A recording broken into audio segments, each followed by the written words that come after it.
Order. Welcome to the meeting of the Backbench Business Committee today. Once again, the chairman of the Backbench Business Committee, as most people know, his daughter-in-law has been extremely ill. The good news is that she's getting better, but he's still looking after his family quite rightly at the moment, and so the committee has asked me to continue chairing the committee for today. We have 6 applications before us to be considered, and the first one is from Virendra Sharma on global health agencies and vaccine preventable deaths. Virendra, over to you. Thank you, Chair, and thank you for allowing me to come this afternoon. We are applying for this debate to highlight the global public health importance of immunization and bring the House's attention to the work of Gavi, the Vaccine Alliance, as well as the UNITAID and the Global Fund to fight AIDS, TB and malaria in the immunization response. Tomorrow, Wednesday, 24th April, marks the beginning of World Immunization Week, a period to mobilize the international community to overcome the barriers to vaccine coverage to combat vaccine-preventable diseases. It is an opportunity to consider where we currently are on the global immunization agenda, looking at progress but also the future challenges and opportunities. With new vaccines being deployed and developed, we are at an exciting moment in the fight against various global health threats, and the upcoming replenishment for Gavi and the Global Fund and the funding renewal for UNITAID represent an opportunity for the government to back this important cause. The purpose of this debate is to focus on how we can ensure vaccines reach underserved populations around the world who may not have access or who face barriers. It will explore the importance of improving vaccine coverage, allowing us to make gains against the world's deadliest diseases, and the role immunization programs play alongside the delivery of other tools and medicines. The debate will look at the work of global health multilaterals and the important contribution they make to immunization efforts. With the support of successive governments, UK governments and British people, while Gavi, the Vaccine Alliance, is the one most directly involved in the distribution of vaccines, other multilaterals, including the Global Fund to fight AIDS, TB and malaria, and UNITAID also play a critical role in the supporting research and ensuring global health programs are effective and that we progress towards our goals of ending numerous epidemics. Thank you. Brenda, I clarify this is a bid for Westminster Hall debate. Obviously, that would be a 90-minute debate, and would you be able to accept, if we offer it to you, Thursday the 9th of May? I think it will be okay, sir. Okay, thank you. Any other questions? Yes, Wendy. Just quickly, I see you've got 8 names supporting the bill, the bid. Get my head of steam there. Do you think you'd be able to get a few more Conservatives? We would normally expect 50-50 mix, government and opposition. I'm sure you would. I know there's a lot of support for this area I can work, assure you that there would be. Fantastic. If I was on I would be happy to support it, Mr. Chairman. Including you, I said. But I think it's a question that I ask everybody. Yeah, okay. So we will have a couple more Conservative names, that would be really helpful. Thank you. Thank you. Any other questions, colleagues? No? Thank you very much, Verinda, and the clerks will be in touch with you around the dates. So thank you very much, Chair. Thank you. Next up, we have Miriam Cates. Miriam. Just wait for the signs to change. Yeah, please. Yeah, anyone in support of the application? And others in support behind me. So, Miriam, your application is of the impact of smartphones and social media on children. Over to you. Thank you. Yeah, thank you, Chair, and thank you, Committee. Yes, I think it's become increasingly evident that by any measure of children and adolescents' well-being, our young people are very much struggling. If you look at evidence on suicide rates, self-harm, mental health, educational impacts, there seems to be something happening to our kids. And I think it's become very clear from the work of Jonathan Haidt, a US psychologist who's actually visiting Parliament next week, that social media and smartphones have an awful lot to do with this, and the number of hours that our children are spending on these devices and the addictiveness of the social media apps, as well as the content they're seeing, are having very, very harmful effects. And actually, since I put in the application, there have been a few more developments. Ofcom released data this week to show that now a quarter of 5-year-olds and a fifth of 3-year-olds have their own smartphones. WhatsApp have reduced their age limit from 16 to 13. And then just today, there's a story in the media where the Internet Watch Foundation have found children as young as 3 filming their own sexual abuse on smartphones and uploading it to the web. So I think this has become a serious problem. It's clear that smartphones and social media were not designed for children. And in fact, the US Surgeon General, Dr. Murty, has said that if it was a drug, it would be withdrawn from the market as no evidence that it is safe. But so far, the government has not done an awful lot in response. There was a leak to Guido last week saying that they were considering banning the sale of smartphones to under 16s, which I would welcome, but we don't know whether that's realistic or whether that's actually going to happen. And also the Online Safety Act, the government's flagship bill, is a long way off being fully rolled out. And in fact, Ofcom are busy watering it down, sadly, in conversation with tech companies, it would appear. So this is an urgent issue, not just for teenagers, but also increasing evidence of developmental delays for toddlers and preschoolers because of the problems with looking at screens rather than talking to people, and Caroline can talk a bit more to that. So it seems like an urgent topic of child safety and child welfare that just isn't getting enough coverage or response from government. Caroline, anything to add? Thank you very much, Chair. Yes, and having served on that Online Safety Act, one of the issues that we continually came back to was how quickly technology advances and how slowly legislation marries up. And so I would really want to row in behind that urgency, because that is exactly what we're looking at, an exponential rise in the use of smartphones and a huge expansion in terms of the age range. This is something we're looking at in terms of the Education Select Committee, because it is having a profound effect, not even just on teaching, but on that wider social dynamic in schools, to the point that head teachers tell me that the first part of their day is often spent now resolving conflict and issues that have arisen on social media before they even get to the school gates. So it is around that urgency. So whilst it is being considered by the Education Select Committee and it's going through all those important phases, we're bringing witnesses in from different sectors too, so there's that good triangulation. We really need to bring every lever to bear to understand as quickly as we can the extent of what we're dealing with here. Because the nature of any addiction, of course, is, of course, this is going to be incredibly hard for us to try to get ahead of. And added to all of that, of course, is the peer pressure that parents are feeling. So the uptake is significant, and I think the urgency of it really requires us to pull every parliamentary lever we have to gather the insight and the intelligence that we need to make an informed response as quickly as possible. Okay. One question from me before I invite others.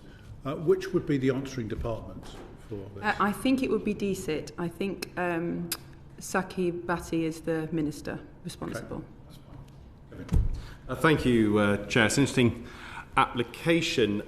In terms of looking at something, it's not just about whether people agree with the point put forward, but there'd also be potential for a debate to be better if it's also where people are maybe involved who completely disagree, who, for example, think that the state shouldn't decide this particular issue. It should be families and parents who can decide whether, for example, a 14-year-old or a 15-year-old has a smartphone. Have you identified any likelihood of people turning up or wanting to support the application for this debate who might actually not necessarily agree with yourself, but who would like to see the matter debated and a chance to put their views forward? Well, the title of the debate would be the impact of smartphones and social media on children, which is a neutral title. People can completely disagree that there's been any impact at all, or they're welcome to argue that we shouldn't do anything about it.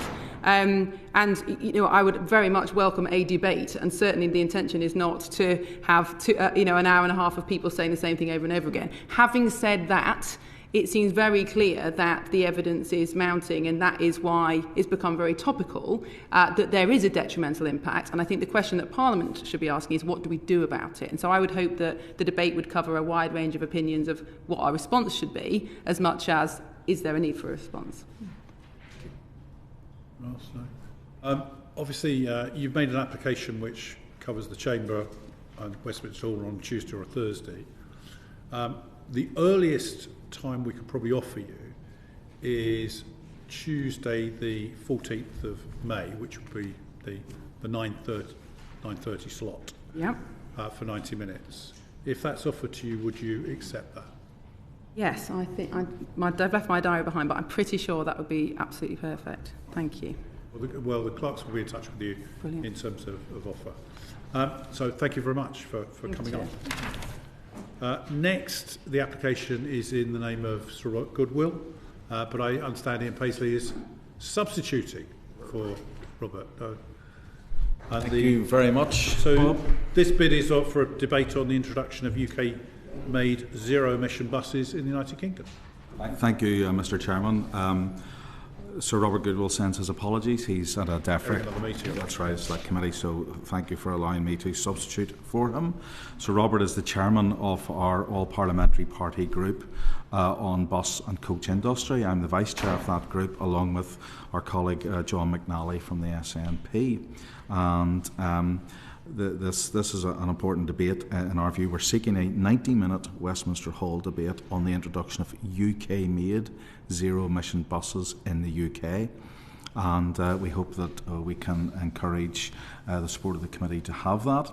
Let me make a couple of points. In 2020, the government pledged to deliver 4,000 new British-built electric or hydrogen buses within the current Parliament. Launching the zero-emission bus regional areas scheme, are called ZEBRA. That scheme is set to deliver this policy by 2023. Now, the Department for Transport figures have confirmed that 570 of the orders currently built have been bought from overseas countries that don't make these buses, and not from UK-owned companies. That's worth about 115.6 million of ZEBRA money. So it's quite a significant amount of money. The UK's three largest manufacturers directly employ 3,500 people, and they further have support for 10,000 jobs across the supply chain. There remain around 35,000 non-zero emission buses in the United Kingdom, and the replacement of these can offer a major opportunity for job creation directly and indirectly across the supply chain.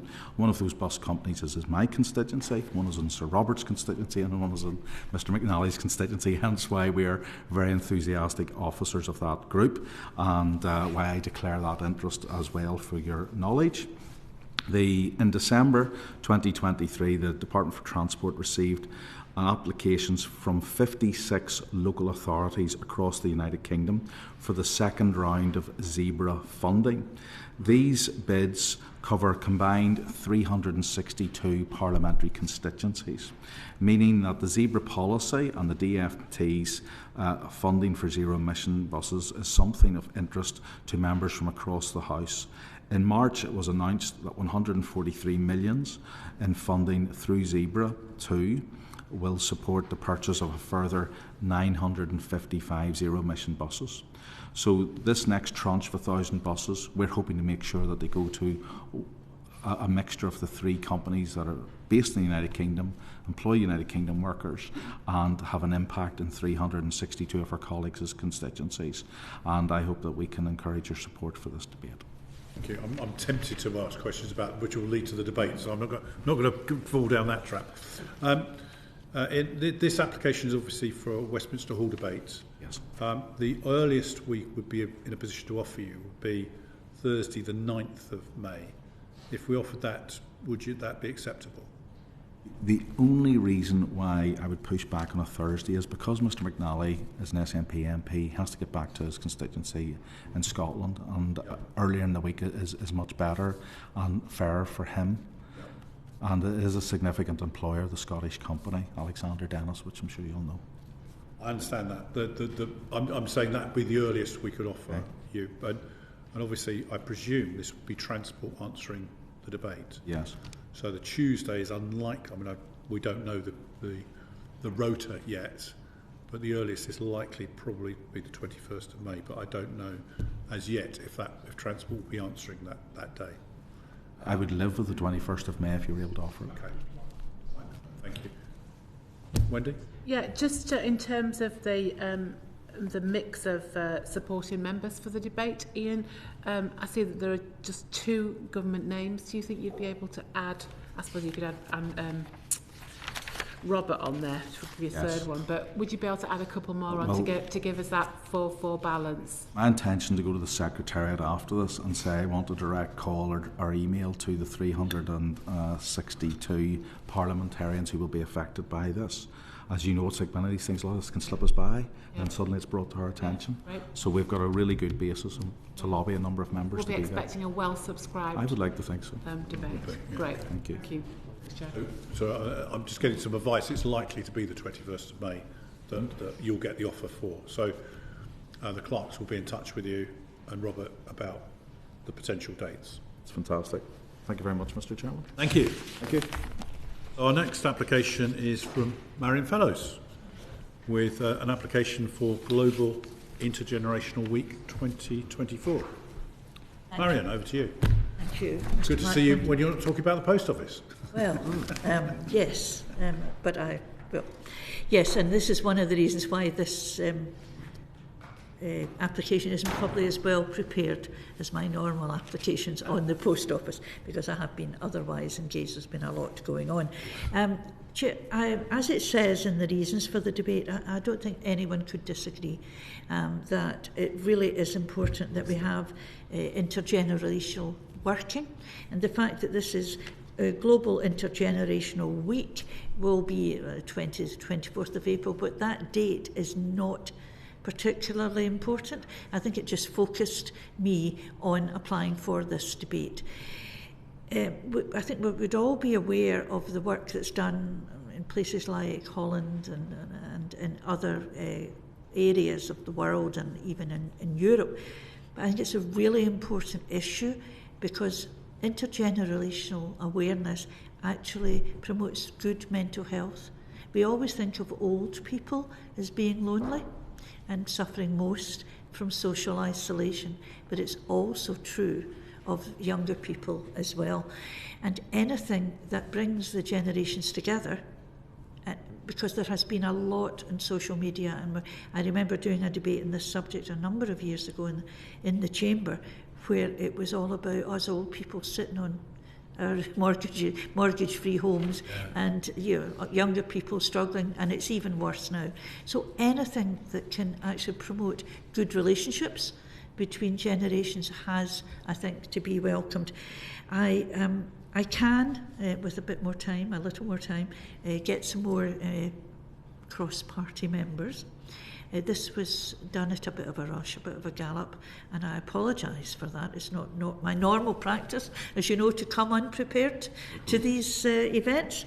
But I think it would be a good debate to be had and a way of introducing across the chamber to members that the good work that's going on elsewhere, and to perhaps encourage and promote the government to invest a little more time and effort into this important practice. As a matter of interest, I picked up the information about this at the Scottish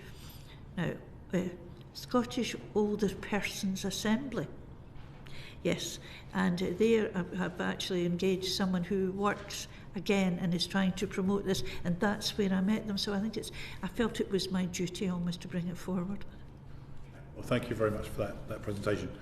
Obviously, the earliest we could slot you in would be Thursday, the 9th of May, in Westminster Hall. If that's offered to you, would you be able to accept that? I see absolutely no reason why not. Thank you. Andy, do you want to? Well, I think Marion sort of has preempted what I will ask, but just seeking clarification that you will get that balance of support. Yes, I will spend some time. Thank you. Thank you. Any other questions, colleagues? No? Well, thank you, Marion. Thank you very much. And next we have Anthony Magnall. We've got an application on the contribution of independent lifeboats to UK search and rescue. Yes, very quickly and very simply, this is an annual thing I've always applied for. 90 minutes on a Tuesday would be preferred, Mr. Chairman. This is to celebrate, recognise and commemorate the work of the National Independent Lifeboat Association, an organisation I founded that represents the 54 independent lifeboat stations across the United Kingdom. When would the anniversary be? Is that? To be honest, we don't really mark the anniversary. We've just made it a yearly thing to be able to actually celebrate their work and to mark it, and we'll probably tie in our AGM, the association's AGM in Westminster, to invite parliamentarians to come and meet them. So presumably the answering department is transport. It could be transported. It actually could also technically be the Home Office, because UK Search and Rescue is responsible to them. So we'll take either. Any other questions from colleagues? Yes, Kevin. Yeah, thank you, Chairman. Good to see this application back. We recently had one around the RNLI, and I accept this is obviously around the independent lifeboats, but a lot of people don't realise there's still those groups. What would we be looking to achieve out of the debate in terms of what we're looking to get out of the government or the opposition? The RNLI debate that we had, which also I think requested, was in celebration of the 200th anniversary. In this instance, NILA is not is individually funded, so each independent lifeboat station has to raise its own resources, so it's about raising awareness that way. It's about enhancing the cooperation with the RNLI. It's also about ensuring that its role within UK Search and Rescue within the Home Office is fully sort of founded and working and operating. Now, also, in terms of actual achievable outcomes, I would hope that we'll be able to see how we can improve training opportunities, buying of equipment, and generally getting more members of Parliament aware and engaged on a subject that crosses all parts and corners of the United Kingdom. Okay, so we've done a quick calculation, and we think the first free Tuesday, where transport will be answering, would be Tuesday the 11th of June. I'll take whatever I can get, Mr. Chairman. Obviously that's subject to the rota, which we haven't yet seen, so the clerks will obviously contact you once the rota is clear. Very grateful to you and the committee. Thank you. Thank you. Thank you. Cheers. Cheers. And last but by no means least, our inevitable season ticket holder, Jim Shannon, with a request for a debate on asthma treatment and management in the UK. Yeah, Mr. Chairman, always their interest as someone who suffers. Yeah, Mr. Chairman, always a pleasure to come to committee, and thank you for giving me the chance to request this. I chair the APPG for respiratory health, so it's a big issue for us. We've done a number of inquiries over the last couple of years, and we're very aware where some of the fall downs are with asthma and management in the UK. And very quickly, asthma deaths in the UK are still unacceptably high. Indeed, unfortunately, they haven't fallen very much. I have a son who has asthma and does that salbutamol spray as well. So it's a totally preventable illness, as you know, Mr. Chairman. And it's now 10 years since the publication of the landmark report, Why Asthma Still Kills. That was done way back in 2014. So we've had 10 years to look at it. I think, to be fair, Mr. Chairman, we've had some discussions with the relevant ministers, health ministers as well. And there's been a lot of work being done, questions asked back home in Northern Ireland, also in Scotland and in Wales. So the report back then provided a thorough overview of the problems facing asthma care in the UK and provided a series of recommendations to minimise the number of deaths caused by asthma each year. So 10 years on, with those recommendations, if we'd seen a big improvement, I say it very respectfully, Mr. Chairman, because you know that I don't set out to attack anyone. But it's quite clear that we do need to see improvement that actually is working.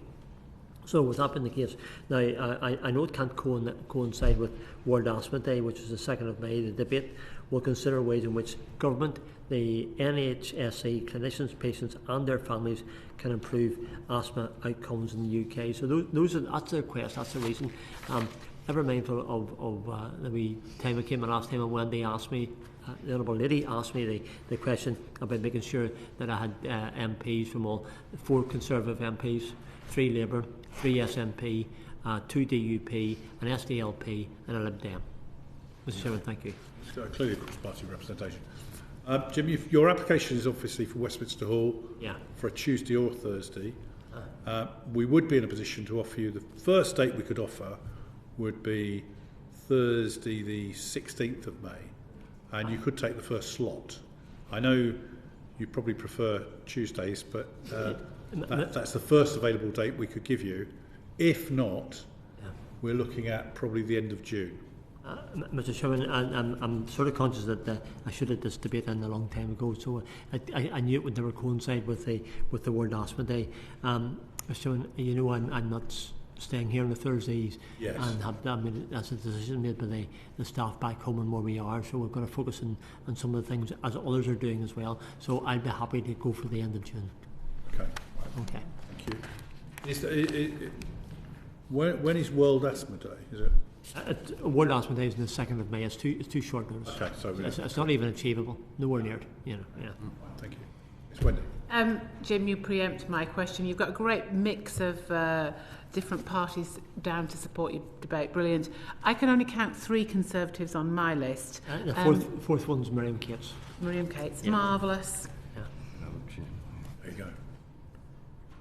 She nabbed me and I nabbed her. Is that the way That's fine. There we go. Yes. Yeah, as a seasoned ticket holder, Chair, I'm expecting great things. Great things. So yes.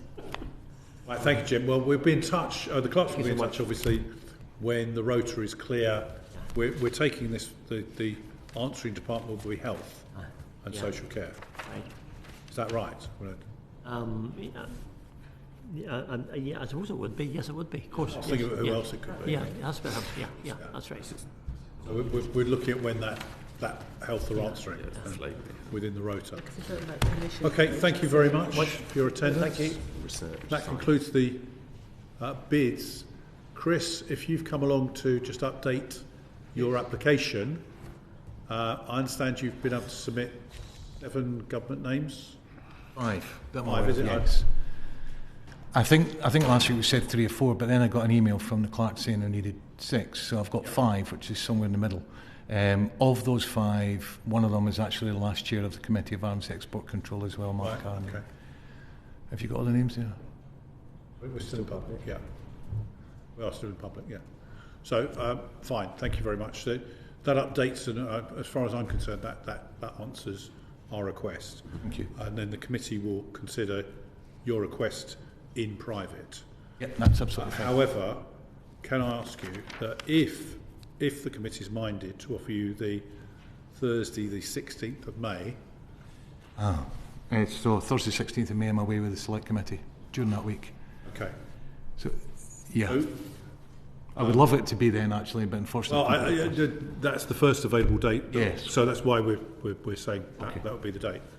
But if you can't do it, that we understand. We'll slot you in when you can. You go on the waiting list, and when following week is the next. I know it might not be flexible, but the following week definitely. But that particular week, I'm away with the Select Committee.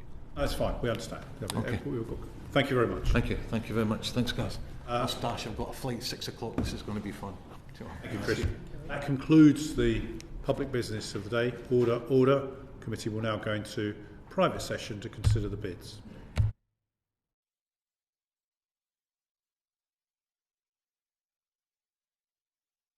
The proceeding has ended.